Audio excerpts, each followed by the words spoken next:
여러분 안녕하세요. 오늘은 어떤 걸 할까요? 이제 뭘 할까 막 궁금해지지 않아요? 뭐 하루하루 올라올 때마다 컨텐츠가 올라올 때마다 여러분들 야 오늘 가면 뭐가 올라갈까? 어떤 게 올라올까? 막 이런 게 궁금해 하시고 막 그래야 되는데 안 그러신가요? 저만 신났나? 이 공인중개사 시험이라는 게 워낙 그죠? 힘든 부분 중에 하나입니다. 이렇게 반복적으로 해야 되는 것도 그렇지만은 암기할 양도 이 공법이라는 게 되게 많아가지고 또 딱딱한 과목이잖아요, 공법이. 그렇다 보니까 공부하기도 되게 힘들고 한데 다행히도 제 수업 듣는 분들이 너무 즐거워하시고 그리고 뭐죠? 수업 듣는데 힘들어하지 않고 되게 재밌게 공부를 하셔서 걱정이 되는 것은 어떤 분들은 이런 얘기를 해요. 너무 공법만 공부해서 걱정입니다. 이런 분도 있어요. 그러시면 안 돼요. 중개사법이 뭐죠? 중점이 돼야 됩니다. 공법은 과락을 넘고 꾸준하게 하는 과목 중에 하나지 이게 공법을 뭐죠? 엄청난 시간을 많이 투자해서 공부할 수 있는 그런 과목은 아닙니다. 전략 과목이 아니란 얘기예요. 그러니까 2차 과목에서 전략 과목은 누구죠? 공법이 아닌 중개사법이죠. 그래서 2차 과목의 꽃은 중개사법입니다. 중개사법. 중개사법에서 점수를 뭐죠? 80점 이상을 따주셔야 공법에서는 뭐죠? 그냥 묻혀서 가는 겁니다. 중개사 교수님께 감사하게도 묻혀서 가는 거죠. 근데 이제 공법이 워낙 까다롭고 힘들기 때문에 중요한 건 뭐냐면 중간에 포기하시는 분들이 많기 때문에 그러면 과락이 나와요. 그럼 아무리 점수가 중개사법이 100점이 나오면 뭐예요? 공법이 과락이면 아무것도 안 되잖아. 그러니까 과락을 면하지 않을 정도 부분의 선에서 우리가 암기할 건 암기하자. 이래서 제가 하는 거죠. 아시겠죠? 그럼 오늘도 한번 달려보자고요. 자, 보시죠.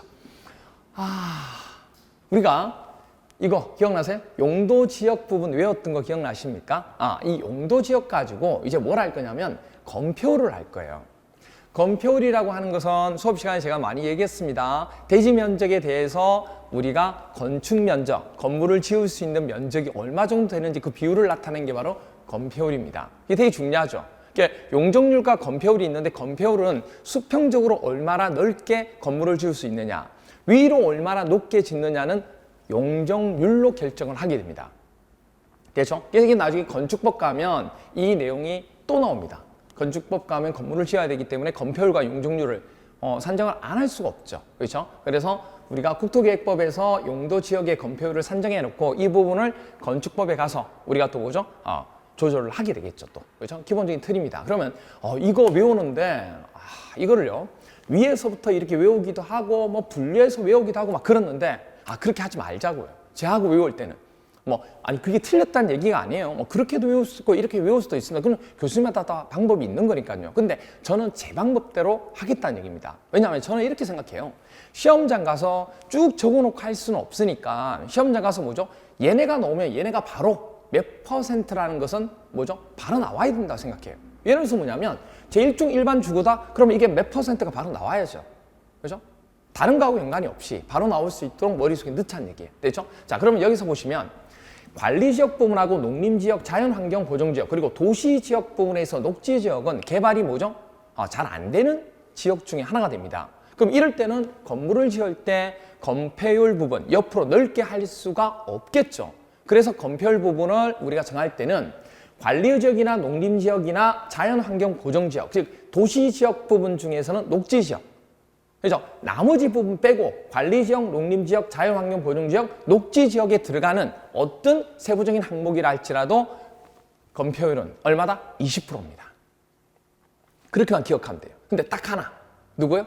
계획관리. 계획관리 지역만 뭐죠? 40%입니다. 왜? 계획관리는 개발을 해나가는 부분 중에 하나이기 때문에 얘네 부분은 어떻게 된다고요? 계획관리는 우리가 말 그대로 그 도시계획 있죠? 도시지역에 준해서 만드는 관리 부분 중에 하나이기 때문에 얘네 부분은 우리가 2배 정도 더 검표율을 올릴 수 있다. 이렇게 얘기할 수가 있습니다. 그래서 얘는 40%입니다. 이렇게 기억하세요. 계획관리 부분만 얼마다? 40%. 나머지는 전부 다 뭐다? 20%. 됐나요? 계획관리 부분만, 계획관리 지역만 몇 프로? 40%. 그래서 계사입니다. 계사. 알죠? 계사. 계획관리는 40%, 계사. 나머지는 전부 다 20%. 됐죠? 그래서 보시면 보존관리 하면 바로 20%. 생산관리 지역 20%. 계획관리만 계사 40%. 그죠? 농림지역은요? 20%. 그 다음 자연환경지역 20%. 그리고 녹지 지역 중에서 보전 녹지 전부 다 20%, 생산 녹지도 20%, 자연 녹지도 20%. 그러니까 전부 다 20%인데 뭐만 계획 관리 지역만 얼마다? 40%. 계사. 아시겠죠? 나머지 전부 다 20%. 되나요? 오케이. 그다음에 주거 지역 부분은 기본적으로 뭐가 되냐면 50%부터 들어가게 되는데 50%부터 들어가는데 일종 전용 주거 지역은 전용 주거죠. 그럼 얘네 부분은 50%부터 들어가게 되고요. 제1종 전용 주거는 50% 들어가고 일반 주거 지역은 그보다 10% 증가합니다.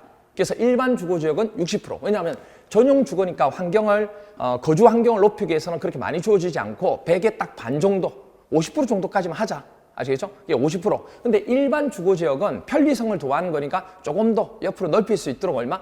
10% 증가한 60%. 되죠? 그러면 준주거 지역은 그보다 또 10% 올라가겠죠. 70% 이렇게 돼요. 그럼 준주거 지역은 가운데 7이 있어요. 이렇게 7이. 가운데 딱 7이 있다고, 7이. 그렇죠? 7이 있대. 이 70%. 됐나요?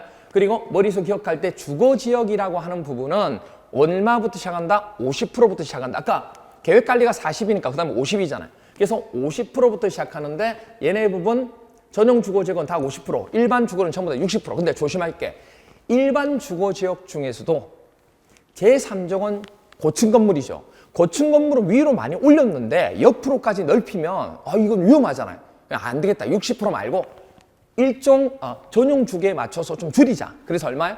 얘네 50%가 됩니다. 그래서 딱 기억하셔야 될 것 중에 하나 뭐냐면 1종 전용 주거, 2종 전용 주거, 전용 주거는 전부 다 얼마다? 50%입니다. 건폐율이.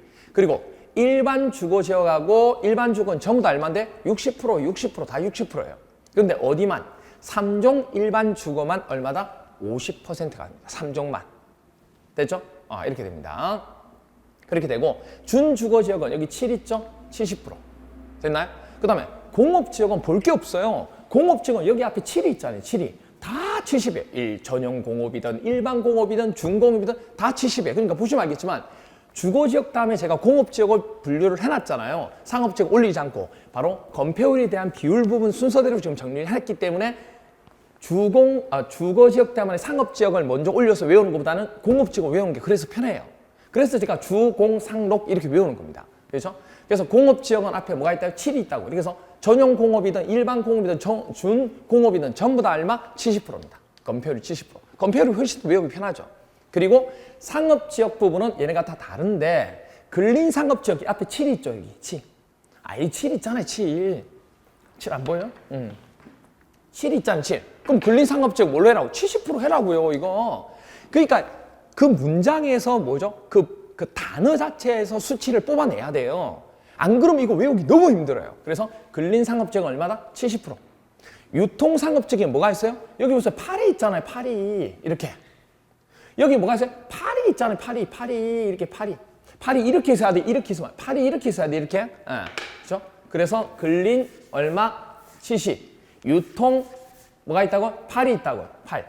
일반 보시면 일반 상업할 때 일반 이거 두 개 팔이 있다고. 그래서 유통상업 80 여기 80이라고요. 그럼 중심상업지역은 일반 상업지역보다 우리가 크잖아요. 그럼 뭐죠? 90이죠. 90. 중심상업지역이니까 90이죠. 중심은 중심구가 형성돼야 돼요. 중심상업지역. 그렇죠?